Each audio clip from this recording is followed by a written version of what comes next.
স্বৈরাচারের দালাল ছিল, জালেমের সহযোগী ছিল, কথা বলে ঠিক না? যারা জালেমের সহযোগী এরাও জালেম, কথা বলে ঠিক না? এদের ক্ষমা নাই, এদের বিচার হওয়া দরকার।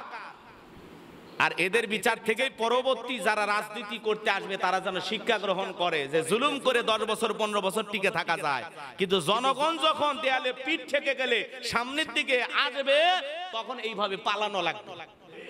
আদালতে আসলে এরকম পচা ডিম মারবে, কথা কোন ঠিক কিনা? কথা বলে ঠিক কিনা? নেতা হলে নেতার কোয়ালিটি হওয়া লাগবে, নেতা হলে নেতার আদর্শ হওয়া লাগবে, কথা বলেন ঠিক কিনা? এই যে যমুনায় সরকারি ভবনে, রাষ্ট্রীয় অতিথি ভবন যমুনায় প্লাস্টিকের বোতলজাত পানিতে পানি খাইতো আগেকার অতিথিরা। গতকালকে যখন সরকারের প্রধান উপদেষ্টা ডক্টর ইউনূস সাহেব একটা প্রেস ব্রিফিং এর আয়োজন করেছেন, যেখানে শত শত মানুষ উপস্থিত, সেখানে বোতলজাত প্লাস্টিকের বোতলে পানি পান করার ব্যবস্থা রাখা হয় নাই, কারণ এটার আলাদা একটা বিল আসতে পারে। এই জন্য কাচের জগ আর কাচের গ্লাসের মধ্যে পানির ব্যবস্থা করে রাখা হয়েছে। সাধারণ টিউবওয়েল থেকে পানি নিয়ে যা, সাধারণ মোটর থেকে পানি নিয়ে যায়, কাচের জগের ভিতরে পানি রাখছে, আর পাশে একটা কাচের গ্লাস রাখছে। যার খাইতে মনে চায় কাচের জগ থেকে পানি ঢেলে কাচের গ্লাসে পান করো। বোতল নিয়ে আসলে 1 লিটার 2 লিটার বা হাফ লিটারের বোতল যদি দিত, ওইটার একটা আলাদা বিল আসতো। এই খরচটা রাষ্ট্রের বহন করা লাগতো। নেতারা যদি এইভাবে ভাবতো, বাংলাদেশ সত্যি সোনার বাংলা হয়ে যেত। ডক্টর ইউনূস সাহেবকে ধন্যবাদ জানাই। এই স্বরাষ্ট্র উপদেষ্টা সরকার প্রধান যিনি আছেন, তার সাথে যত সহযোগী আছেন, যত দায়িত্বশীল ভাইয়েরা আছেন, সবাইকে অন্তর থেকে দোয়ার ভালোবাসা জানাই, কথা বলেন ঠিক কিনা? রাষ্ট্রীয় অতিথি ভবন যমুনায় গতকালকে যখন আলোচনা চলতেছিল, আপনারা তো দেখেন বিভিন্ন সভা সেমিনার বিভিন্ন আলোচনায় দেখবেন এখন বোতল থাকে কি না? একটা রাষ্ট্র অতিথি ভবন যমুনায় সেখানে যখন আলোচনা চলতেছে, একটা ব্যতিক্রম দৃশ্য দেখা দিল। সেখানে কাচের জগে পানি ভরানো আর সাথে একটা কাচের গ্লাস রাখা আছে। যার খাইতে মনে চায় এইটা খাও। পরে যে ওই বোতলজাত পানি ব্যবহার করে বিল আসবে 2000 টাকা, আর ওখানে শূন্য 2টা বাড়ায়া দিয়ে লিখবে 2,20,000 টাকা। এই সুযোগ নাই। এই চুরি করা, বাটপারি কথা, দুর্নীতি করার কোনো সুযোগ নাই। এজন্য ইউনূস সাহেবকে আমরা ধন্যবাদ জানাই। এরকম ভাবে আপনারা রাষ্ট্রকে এগিয়ে নিয়ে যাবেন। রাষ্ট্রের টাকা যেখানে সেখানে যেমন তেমন ভাবে খরচ করে বিল ধরিয়ে দিয়ে জনগণের মাথার ঘাম পায়ে ফেলা টাকা দিয়া কখনো দালাল বিল্ডিং ইমারত করে কোন স্বৈরাচারী জালেম ভালো থাকতে পারে?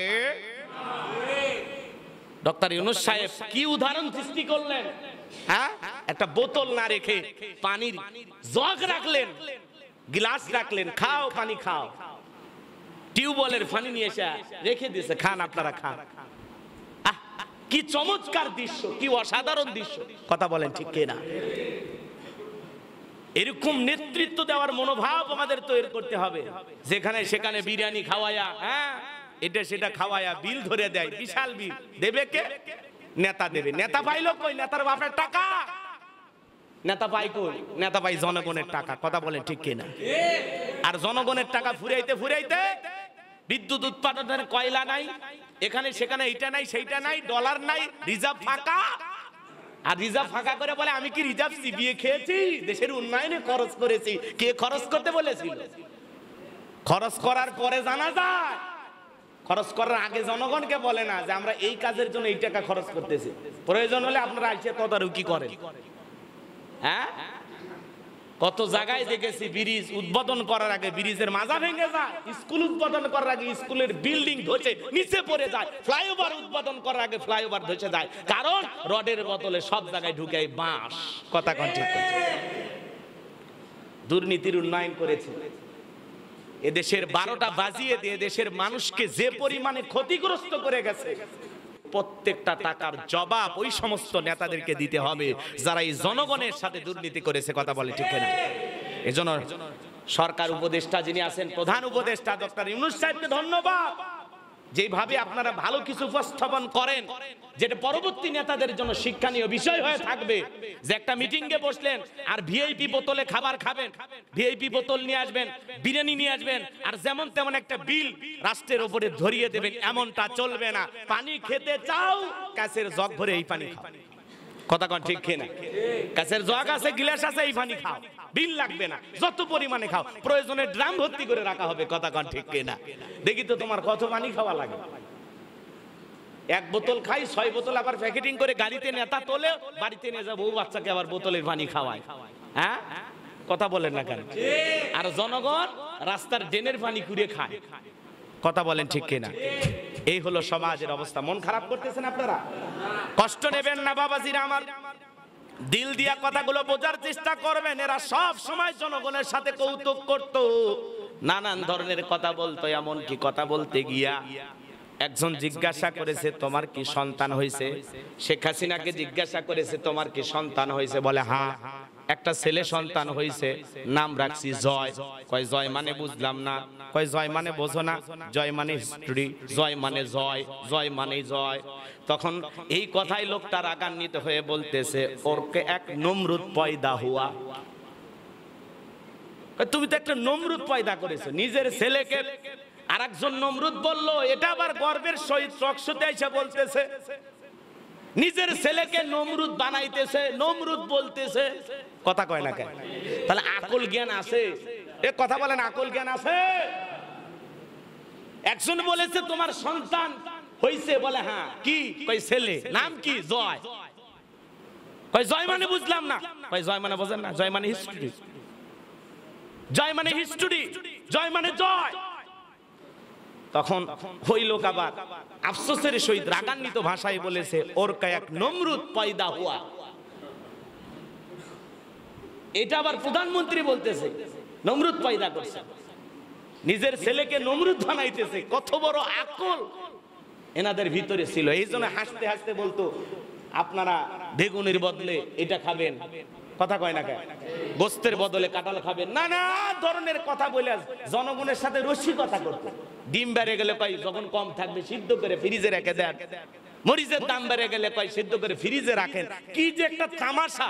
রসিকতা করতে করতে ওই সেই দিন হুট করে বলেছিল মুক্তিযোদ্ধার নাতিপুতি চাকরি পাবে না, রাজাকারের নাতিপুতি পাবে। ওই যে এক কথাই গেল রে ভাই। এর নামই হলো পা পিছলা। মানুষ কয় না একবার যদি পা পিছলে, ওই কথাই স্লিপ অফ টান, ওই কথাই প্রধানমন্ত্রী পাটা পিছলে গেছে, ওই দিনই কথা বলে না। পা পিছলাম বোঝেন? এটা বুঝে না, এটার নামই হোক পা পিছলাম। এমন এক কথা বলেছে জনগণ একেবারে ফাইগেরি ধরে রাজাকার বানাইছে। তখন জনগণ স্লোগান দিল, ছাত্র সমাজ স্লোগান দিল, তুমি কে আমি কে, রাজাকার রাজাকার। এক স্লোগানে নেতার আফসোস। আর পরে যখন মেট্রোল দেখে, কাজ ভাঙ্গা দেখে, বিটিভি ভবন দেখে কাঁদলেন, আর এই শহীদদের স্মরণে কাঁদলেন না, তখনই জনগণ বুঝে গেল এই মানুষ আসলে মানুষ না। কথা বলেন, এরা প্রকৃত জনগণের বন্ধু না। এরা দেশের উন্নয়নের জন্য কাঁদতে পারে, কারণ উন্নয়ন হলে পকেটে টাকা উঠবে। কথা কয় না? এই ধ্যানে, এই জ্ঞানে তারা চলতো। আল্লাহ পাক এই সমস্ত নেতাদের হাত থেকে বাংলাদেশের মানুষকে হেফাজত করুন। জোরে বলুন আমিন। আর একটু জোরে বলুন আমিন। কষ্ট নিছেন আপনারা? তাহলে এদিক খেয়াল করেন, আমি আর কথা বাড়াতে চাচ্ছি না। যে কথা বলতে চাচ্ছিলাম, নেতা মানুষকে জাহান্নামে নিয়ে যাবে। কারা কারা? নেতা। এদিক খেয়াল করেন। আর একটা হলো মুরব্বী। এখন এই দুই শ্রেণীর মানুষের মুখোশ আমাদের উন্মোচন করা লাগবে। কেমন নেতার অনুসারী আপনারা হবেন? এদিক খেয়াল করেন। বিশ্বনবীর পথকে যারা অনুসরণ করবে, বিশ্বনবীর আদর্শ যাদের ভিতরে পাওয়া যাবে, এরাই আগামী নেতৃত্ব দেবে, এমন মানুষ আমাদের দরকার। কথা বলে ঠিক কিনা? এবং বিশ্বনবীর কাছ থেকে যারা নেতৃত্ব শিখেছেন, সাহাবা ইসমাইল, কথা কি বোঝেন না? বিশ্বনবীর ইন্তিকালের পরে ইসলাম, এদিক খেয়াল করেন, খেলাফতের দায়িত্ব পেয়েছিলেন, খলিফার দায়িত্ব পেয়েছিলেন কয়জন? কথা বলেন না কেন? কয়জন? 4 জন। বিশ্বনবীর ইন্তিকালের পরে সর্বপ্রথম খেলাফতের দায়িত্ব পেয়েছিলেন ইসলামের 1 নাম্বার খলিফা, ইসলামিক নেতা, আদর্শ নেতা হযরত আবু বকর সিদ্দিক রাদিয়াল্লাহু তাআলা আনহু। তিনি খেলাফতের দায়িত্ব পাওয়ার পরে মাত্র 2 বছর 3 মাস রাষ্ট্র পরিচালনা করেছিলেন। তিনি কিভাবে রাষ্ট্র পরিচালনা করেছেন আমাদের একটু জানার দরকার আছে না নাই? জোরে বলেন, দরকার আছে না নাই?